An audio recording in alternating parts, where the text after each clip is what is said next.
Hello and welcome students of class 12th। आज हम जो 11th चैप्टर है आपके बुक का उसको स्टार्ट करेंगे। It's a very beautiful romantic short story, romantic tale titled love across the salt desert, written by Keki N Daruwalla. Okay, तो please for that open your books on page number 93। Reading, हम reading section से शुरू करेंगे। The Rann of Kutch is a very dry and desolate area, extremely difficult to cross, yet Najaf Hussain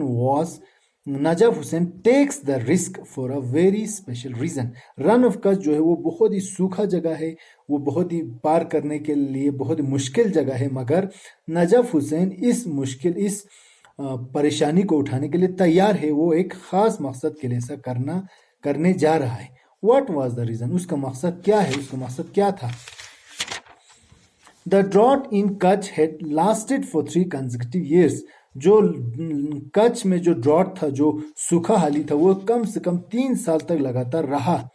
Even when the clouds were sighted, they passed by, ignoring the stricken country. फिर भी जब भी बादल उनके गांव में या उनके जो आसमान में बादल जब भी हाजिर हुए या जब भी बादल दिखे, वो बिल्कुल ही बारिश बरसाने के बगैर चले गए। ऐसा लगा कि वो लोग इनकी जो बुरी हाल की, इनके जो मुल्क है, इनका जो जगह है जिसको ड्राउट ने बहुत बुरा हाल कर रखा है, उसको नजरअंदाज करके वो क्लाउड्स, वो बादल चले गए।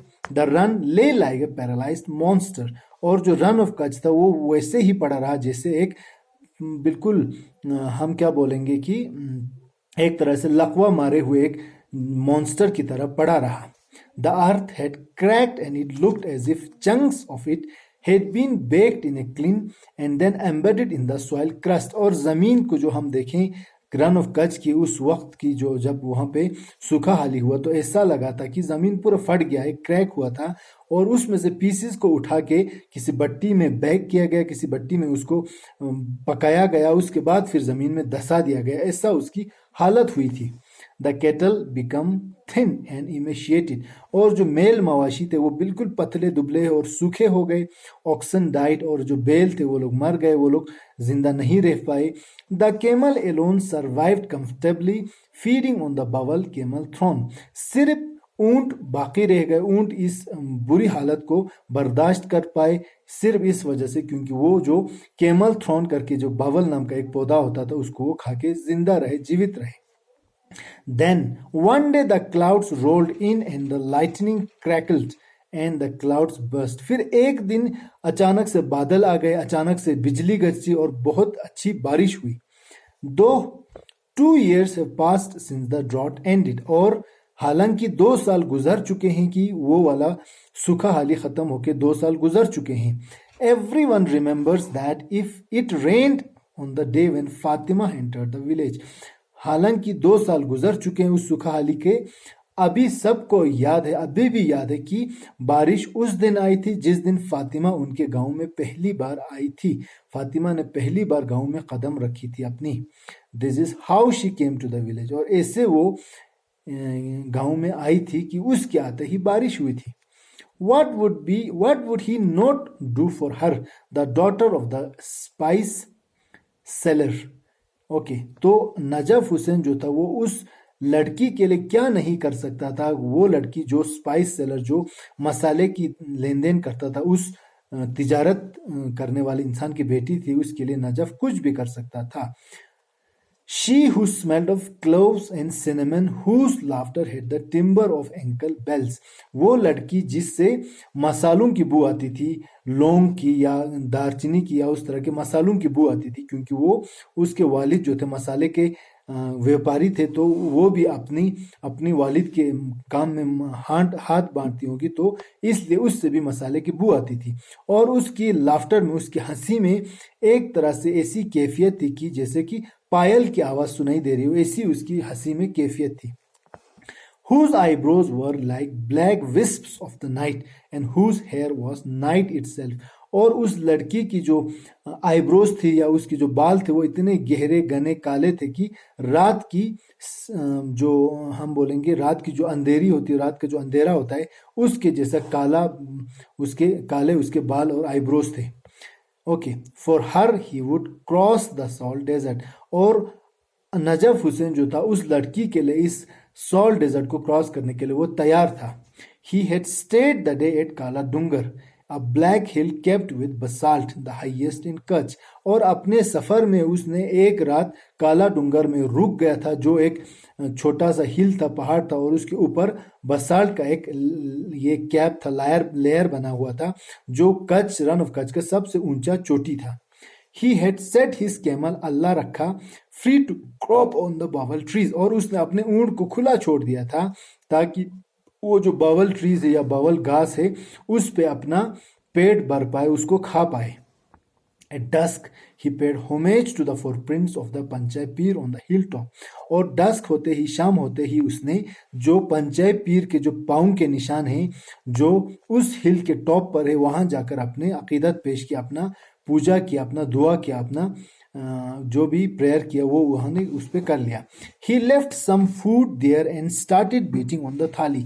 और वहां पे उसने कुछ खाना छोड़ दिया और एक थाली को बीट करना शुरू किया, एक थाली को बजाना शुरू किया, according to the custom here, जो वहां का कस्टम था। In a few minutes jackals appeared from nowhere and gobbled up the food. और कुछ ही लम्हों में कहीं ना कहीं से, पता नहीं कहां से आए, बहुत सारे गीदड़ आ गए और जो भी खाना उसने रखा था उसको फटाफट खा लिया। दिस वॉज ऑस्पिशियस, ये एक बहुत ही अच्छा उसके लिए क्या था, एक शुभ शगुन था, एक मुबारक अच्छी बात थी। If they had not turned up he would have considered the ill effects of the omen serious enough to have cancelled the journey। अगर वो गीदड़ नहीं आते और उसके पेश किए हुए खाने को नहीं खाते तो उसको इतना अपशगुन मानता नजफ हुसैन कि वो अपने सफर को कैंसिल ही कर देता, मगर ऐसा किस्मती से ऐसा नहीं हुआ। A lamp was lighted in the Peer's house every night on the hilltop, and the flame could be seen all the way from Kauda। और जो हिल टॉप पे पंचाय पीर का जो थोड़ा सा जो मकबरा सा या थोड़ा सा जो कमरा बना था, उसमें एक लाइट जलाया जाता था, दिया जलाया जाता था, उसको कावड़ा से यानी कि बहुत दूर के गांव से उसको देखा जा सकता था। Okay, over 100 years earlier the Panchmay Peer had trudged these salt wastes, serving the people, accompanied as legend headed by a jackal। क्या हुआ था कि आज से 100 साल पहले पंचमय पीर ने क्या किया था कि जो यहाँ का जो सॉल्ट वेस्ट था उसको घसीट घसीट कर लाया था और अपने साथ जो लोग आए थे उनको सर्व किया था, उनको पेश किया था। खुद ने पेश नहीं किया था, मगर किस्से कहानियों के हिसाब से हम अगर बताएं तो उसके साथ जो जैकल था, उसके साथ जो गीदड़ थे, उन्होंने लोगों को ये चीजें पेश किए थे। Reclusive by habit he used to retire to the thorn jungles. और वो जो था पंचमय पीर, वो थोड़ा लोगों से अलग रहने का उसका आदी था, या एक तरह से वो मतलब अलग थोड़ा हट के जो अलग रहते हैं उस तरह का नेचर था। तो वो लोगों से ज्यादा मेलजोल नहीं करते थे, तो वो रात को क्या करते थे, अपने इस कांटे भरे जंगल में वापस चले जाते थे। Where apart from his vulpine companions none else dare to disturb his nocturnal tryst। जहां पे उसके इस चालाक मक्कार जो गीदड़ थे उनके अलावा कोई भी उनकी रात के ख्यालों को, रात के जो उसके जो मतलब जो वो दुआ करते होंगे या जो पूजा करते होंगे उसको डिस्टर्ब करने की कोई भी जरूरत नहीं करता था। The custom of feeding the jackals had lingered since then। और तब से जो गीदड़ों को खाना खिलाने का जो रवाज है वो तब से चलता आ रहा है। Najaf bowed before the flame and set out. Najaf ने क्या किया, उस आग के सामने सिर अपना झुकाया और अपने सफर पर चल पड़ा। He left behind the camel thorn shrubs and the area once famous for its savanna of stunted grass। उसने जो कैमल्स के लिए जो बावल श्रब्स थे वो वाला मैदान पार कर लिया, और वो जो मैदान पार कर लिया जो एक जमाने में सवाना या छोटे जो कद के ग्रास होते थे उसका एक मैदान हुआ करता था, उसके लिए वो जगह मशहूर हुआ करता था। बट नाउ सेर एंड ब्राउन एज डेजर्ट, मगर अब वो बिल्कुल सूख चुका था, खुश्क हो चुका था और बिल्कुल रेगिस्तान बन चुका था। उस मैदान को भी उसने पार कर दिया। He had left behind all human habitation। उसने इंसानी बस्ती सारा छोड़ दिया था पीछे, सारा वो पार करके जा चुका था। कुरन बीइंग द लास्ट विलेज, और जो आखिरी इंसानी गांव था वो कुरन था जिसको उसने पार किया था। For the next 3 days, he would not be seeing any bungas, those one-roomed mud houses. और आने वाले 3 दिन तक वो कोई भी बुंगा नहीं देखने वाला था. वो मड के बने हुए घर, लोगों इंसानों के घर, सर्कुलर एट बेस, जिसका नीचे का जो सतह था वो सर्कुलर हुआ करता था, but tapering into conical thatch roof at the top, मगर उसके टॉप जाकर एक कॉनिकल उसका थैच रूफ यानी कि घास फूस का बना एक रूफ होता था. Now only the sand stretched out before him, अब उसके सामने सिर्फ रेत, रेगिस्तान का मीलों मीलों तक ये रेगिस्तान फैला हुआ था. वाटर स्प्लैश्ड इन द चगल्स, और पानी सिर्फ उसको ये जो जानवरों के हम जो चमड़े से बनाते हैं, हम जिसको छारकेल बोलते हैं, उसमें ही पानी और पानी की आवाजें सुनाई दे सकती थी. उसके अलावा पानी और रेगिस्तान में कहीं नहीं था. With the name of the Pir on his lips, Najaf Hussain set forth, और पीर का नाम अपने मुंह पे लिए हुए नजफ हुसैन अपने सफर पे आगे निकल पड़ा. अच्छा, थैंक यू सो मच. आज के लिए हम यहीं रुकते हैं.